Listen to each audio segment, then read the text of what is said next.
Go ahead, Vahe. Dave, how'd that feel Sunday? It felt great. Very rare. You know, I mean, we've had game-winning field goals, but never a game-winning field goal block. It was special for our unit and for our football team. And the way you guys had emphasized it, scattered it out, all that, I mean, did you have great belief that could happen on that play? Or You always have belief. I mean, that's what you do. You practice it, and our guys believe in what we're doing. They always have great effort, so you always think that they got a chance to get it. And, you know, it's throughout the season, you've seen he's been very close, whether it's Justin off the edge or Leo. I mean, in fact, he got his finger on a ball in that game. His fingertip on the ball on the second extra point. He came into the huddle and told me that he got his finger on it. So we knew that there was a possibility. But I mean, it's such a long shot to be able to get that. And you know, we're fortunate. The effort and everything was excellent, and the guys came through. It's probably hard to quantify this, but how many things do you think had to go right to make that? A lot. I mean, the execution, the guys did a great job. I mean, whether it was Nadi sweeping the arm and getting that tackle to lean forward, and George and Leo hitting the C gap at the same time, you know, and then you got Jack in the D gap coming hard, and then you got Justin, who he's really the engine of the whole thing, because if you don't have that edge guy, that fast edge guy, they don't overplay him, and the wing had to go out and put two hands on him, kind of loosens it up for everybody else. So that's why it happened. They obviously did put extra attention to Justin Reed. Just wonder if you could quantify how fast he is off the line. Yeah, he's the fastest I've ever had anybody. His get off, like his reaction. What we do is time, you know, how many frames it is until when the ball snapped. How long does it take you to get off? He's consistently under a 10 frame get off, which is, you know, by far really good. So. Adam? Dave, is there something about Chenal that sort of makes him good at that particular play? He's the other. I mean, if Justin has the best get off, Leo has the next best. I mean, they're within 1/10, or not 1/10, but one frame less. I mean, it's Leo. Leo is explosive, and he's a bigger guy. You know, bringing power and explosiveness, you know, to the table, and you know, just the effort that both of those guys and really the whole unit have, you know, to make that play work. The kickoff before that.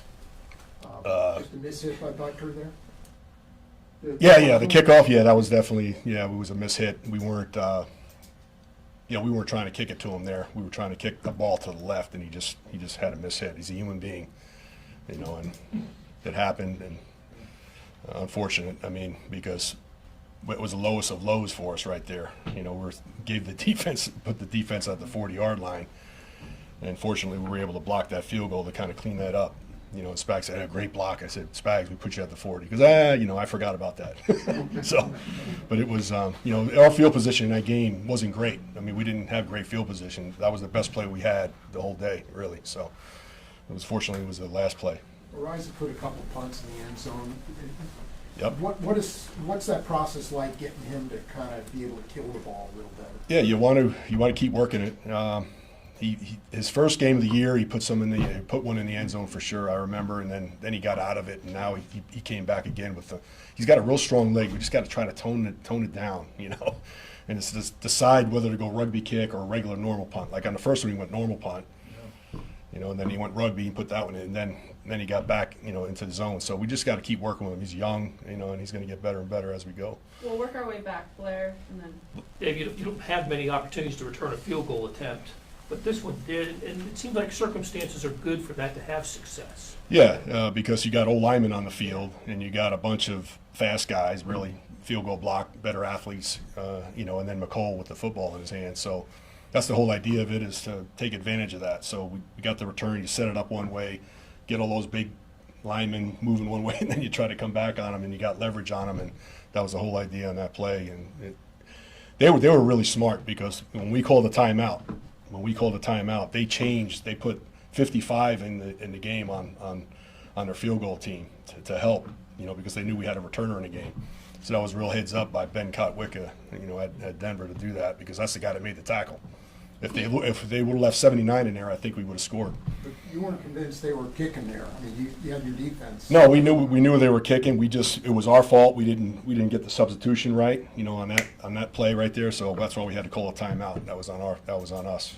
Just going back to that final sequence, you mentioned the lowest of lows and then obviously the highest of highs. Just personally, what are your emotions during almost like a roller coaster feeling?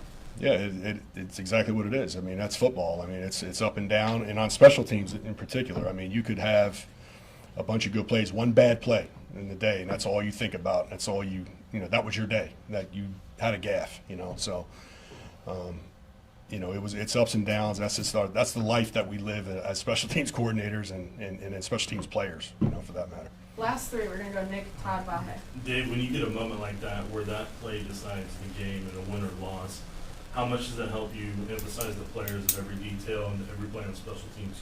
Yeah. Would be the difference. Yeah, that's a great point. I mean, because that, you know, today we watched it, and you know, and I think they have the energy now to go and do something else. You know, they want to do it again. They know they can do that. You know, now, but we have to, you know, get it up. Maybe it's a punt block. You know, I mean, or a big return from McColl. I mean, something. They understand that how important, you know, each and every play is. What was it like watching them back with the group? It was today. We watched it, and it was fun. You know, we turned the TV copy up real loud, so we got to experience it. And we heard the crowd, and I said, "How many of you guys have goosebumps?" And everybody raised their hand. So it was very cool. Couple things, Coach. On that play, they go over to the right to get on the hash they want the kicker on. If they're on the other hash, do you flip your guys, or how do you guys? Yeah, you rush. You want to rush where the trajectory of the ball is going. So if they would have kept it on the left hash, we would have rushed on the left side. Same rush, just would have came from the left flip side. personnel, or you just? Yeah, we flip personnel. Yeah. Yep. And then on the decision to try to do the short kick with Butker, what details go into that part when making that decision there? Because I guess the simple thing is, just kick it deep and let them do it. What factors are you looking at to try to make that? The short play? kick on the kickoff. You're talking. Yeah, on the kickoff. Well, we didn't. We were trying to kick a touchback. We weren't trying to kick it short. Okay. Yeah. He just had a mishit ball on that one. Last one, Vahe. Dave, after the block, enough guys went for the ball, right? I mean, It's a live ball. too. It's a right? live ball. They could pick it up and score a touchdown. Yeah. So, I mean, you have to get on the football. I'm trying to remember, were you at Missouri when at Oklahoma State with a blocked field goal turned into a touchdown? No, I don't think so. Yeah. I don't think so. But that's My last the year, point of detail, huh? yeah, my last year was 2000 there, so I don't know when that happened. I'm old, Vahe. Thanks, Coach. All right, thanks, everybody.